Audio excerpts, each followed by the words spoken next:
Hello and welcome. It's exciting to have the opportunity to be on stage or to be on TV, and brilliant that you're getting yourself ready for that moment.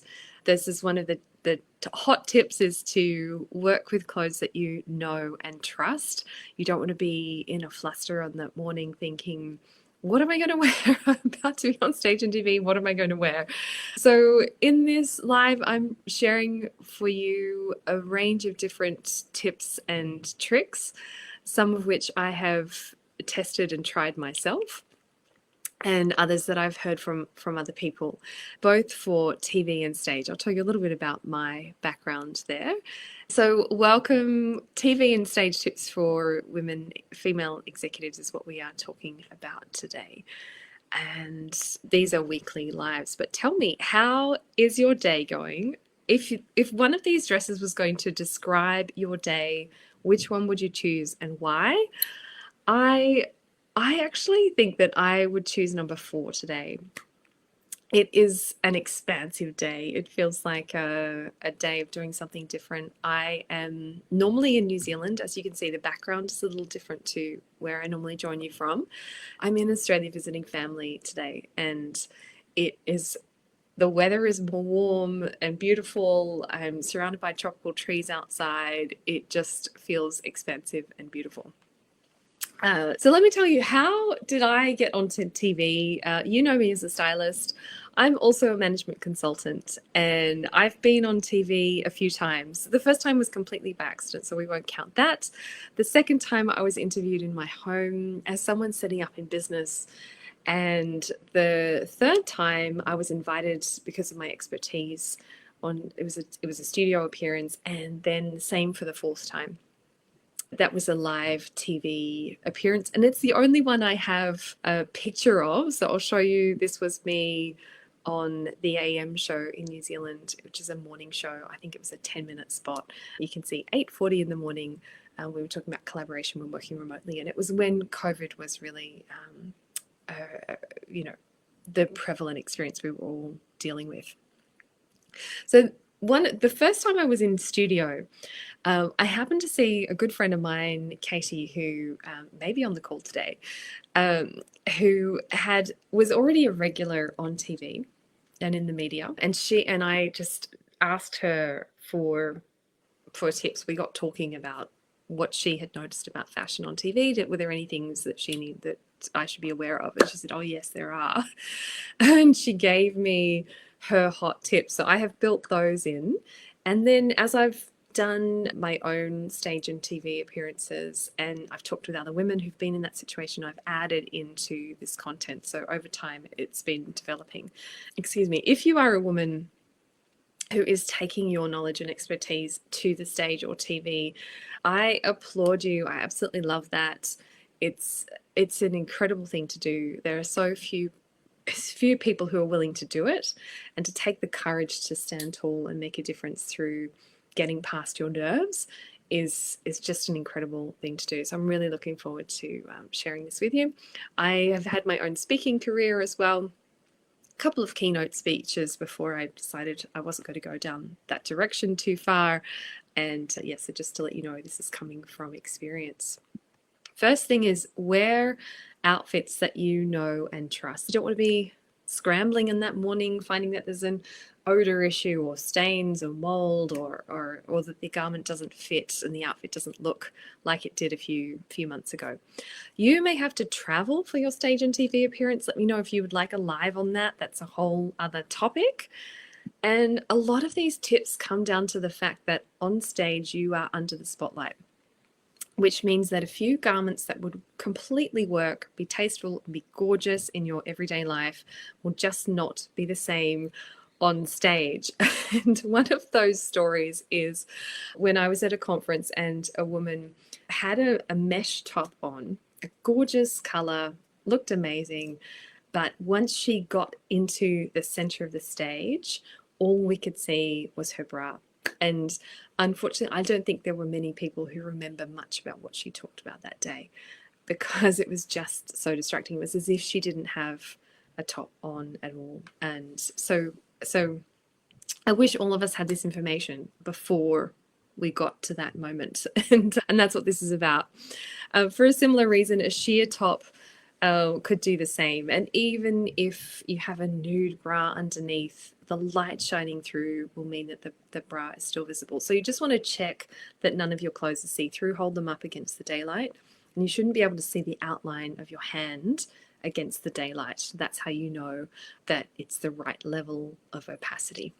Now, then we've got the fact that lumps and bumps show on stage. So where lace, lace underwear could be completely tasteful and feels gorgeous to wear. Some people don't like it, but if you're someone who really enjoys wearing it, just knowing that those tiny little lumps and bumps could become so much more obvious is really important. And the thing is that you are the show. When you're on stage or on TV, you're what people are there to see and to look at. And so they're going to notice things that they don't usually notice in the course of you walking around or talking. Excuse me. I guess I think of teachers in this situation as well, where teachers are often very conscious that their outfit supports their work because they know that kids are looking at them, teenagers are looking at them all day. We want your styling to enhance your message, not detract from it. We want the focus to be on you. So other tips for stage and TV. This might be a strange one where, not everyone loves shiny pants. It's very much a personality thing or shiny material. And they could be incredibly flattering. And some body shapes look fantastic in a pair of pants that actually draws attention to the bottom half. But the problem is, do they draw attention to your crotch? And I don't know if you've ever seen that, but that light, something about the light and the fact that it's sheen here and shadow there, it can be very attention grabbing to particular areas, and we don't want that around your crotch. So I think on TV this one wouldn't be as much of a problem because you're likely to be sitting down. Then for a very similar reason, light pants could be a distraction and creating a shadow around the crotch. So yeah, we want to steer clear of that. Sweat patches. This reminds me of when I was heading to the studio that morning to do the 8:40 slot, and there was anxiety, there was nerves, there was excitement. For me, one of the best pieces of advice I ever got as a speaker was that anxiety and nerves have the same physiological response in our bodies. Our bodies respond the same. The palms go sweaty, the heart rate raises, and we either interpret it as nerves and anxiety, or we could interpret it as excitement. So I felt all of that morning. It was exciting. It was fantastic to be on national TV live. It felt like a progression, I guess, in my profile in the consulting work. And yeah, so it was great. And I did wear an outfit that didn't show sweat, and I'm grateful I did. So light colors can be the worst. Just best to wear it beforehand and know how it's going to perform for you, if that could be a challenge. And you just never know when you're in a situation that you've never done before. Will you feel nervous? Will you feel will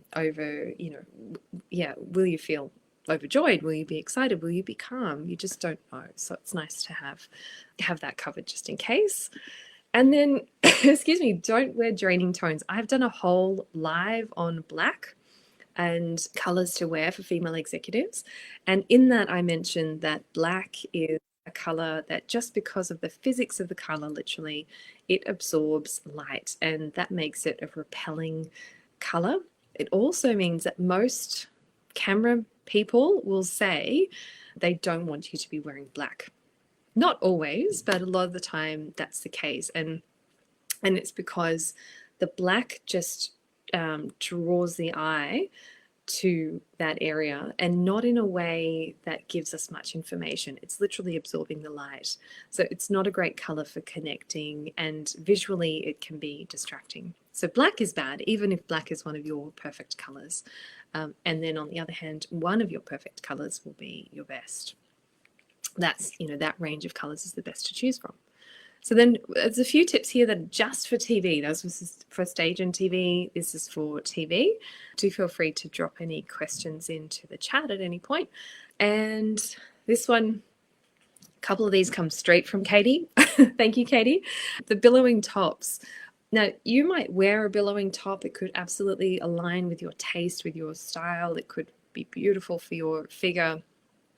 And there's so many ways to style these to look fantastic on a range of different women. So this might be part of your wardrobe for sure. I'm definitely not ruling them out. I'm just saying that a billowing top on TV can add a lot of weight. They say that TV adds 10 kilos. And I don't know, let's not take that literally. Just to know that when you look at the image of yourself, you may feel like, oh, I didn't think I looked quite like that. And you might get that experience even more if you're in a billowing top where the outline of you is literally wider than you are. Skin tones. One thing about skin tones is that in a studio, it's harder to distinguish. You're taking 3D and turning it into 2D. And you standing out or not standing out against the background of what you see can be the different, the color that you wear can make that difference. And if you're wearing colors that look like your skin tones, you could look naked. So thank you to the woman who pointed this out after she had been on TV. And I don't know if you're on the call, but that was, a lesson learned. Then we've got the fact that fine prints, because of, I think that, that fact that cameras only take a few frames, or hundreds of frames, I think, per second, but it translates as a confusing look and can kind of distort the image if you use really fine prints. So that includes fine houndstooth, paisley, polka dots, pinstriped, or fine stripes could fall into that as well. And then there's a possibility that you, if you are on TV, might be in front of a green screen. If you're wearing green and you're in front of a green screen, you'll disappear. I think they would probably let you know if that was the case, if you were going to be on a green screen. But if you're getting an outfit together ahead of time, wanting it to be TV ready, it probably isn't going to be a green one for that reason, just in case. So then what about the things to do? And this is where you want to have a generous bottom fit. Now, what I mean by that is that the outline of your outfit doesn't cup your bottom so closely that it just outlines everything. It doesn't mean that it can't be tailored. It should be nicely fit and tailored, but just not so figure hugging that it's reminiscent of actually other situations like a party or dance outfit, or we're wanting it to be situation aware. And so that's where that more generous bottom fit is a really good idea. You also want to be, I guess let's just say it should be suiting your shape, and that will look different depending on different body shapes. Then wearing something that actually fits you beautifully, a lot of the time that is to do with the neck, the collar, and around the shoulders. It's hard. That can be the most difficult thing to land. And it's worth doing for this circumstance where, even if it's about alterations that get your jacket to sit right, wearing things that fit you nicely around here, this is probably the thing that's going to be seen the most. Either you're standing behind a lectern, or if you're on TV, you're sitting, you might be sitting at a table, you might be sitting on a couch. So this is the part where people are focusing as you speak. And then thanks to Katie for this one. So the camera may have a wide angled lens, and so your side could be visible. So they might actually shoot you from the front and also from the side. So you're wanting to know that there isn't anything that they're going to see on the side that you don't want them to see. And then this has happened, this happens surprisingly often, where I see women style themselves for standing, but not necessarily style themselves for sitting. And once you're sitting down, the length in your skirt really disappears, and you want to know what you're signing up for there. So would you be happy for people to be looking up at you, which is often the case if you're part of a panel discussion, and seeing that much of your leg? It's just the question to ask, and it probably leads to having a longer skirt hem. Then, as you would know from the things to avoid, opaque is the best to tap into. So when you're looking for these outfits, stage and TV, choose opaque, just make it easy for yourself. Different reason, but also because you're under the light. The matte and flat outfits and accessories mean that then the sparkle is not going to catch the light. I wouldn't say that I've never seen a woman on TV with lots of glitz and glam and sparkle. At the same time, I'd say most of the time, flat accessories are the norm. And then our last one. So this is for both stage and TV. Having your style aligned to you means that you are going to feel most powerful in what you turn up in. And there's 3 areas of alignment. Certainly your taste, absolutely for your body shape, and alignment with your perfect colors is even better.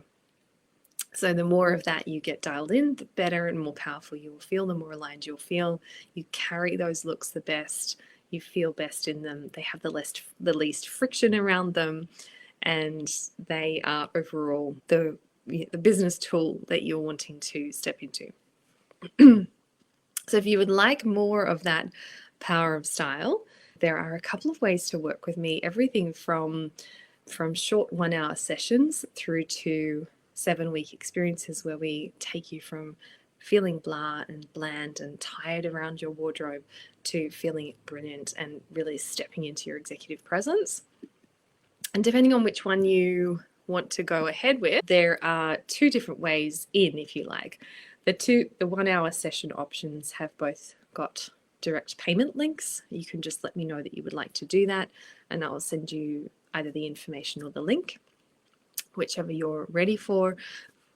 And then the Executive Brilliance package is the most streamlined, incredible way to step into that power of style. It's a 7-week experience and only takes 7 to 10 hours of your time. And so for that one, it's best to just give you that chance to make sure that the package is really aligned to what you're looking to achieve on a discovery call. And if it's not right, then I'll recommend what your other next steps could be, or what could be next for you. And that would be through a discovery call. I take only 3 online clients per month. That's why I have an application process for that discovery call. And I have to say, pretty much every time someone applies, we end up having a chat, almost every time. So the form leads you into being able to know, what matters for that call, and there really isn't that much. It's really, really simple. And so I invite you to join me again next week. I'll be doing another live at that point, and if you hold one moment, I will let you know what that is. We'll be talking about flattering your shape with 3 style features. That will be really exciting. So welcome you to that one, and I look forward to seeing you again next week.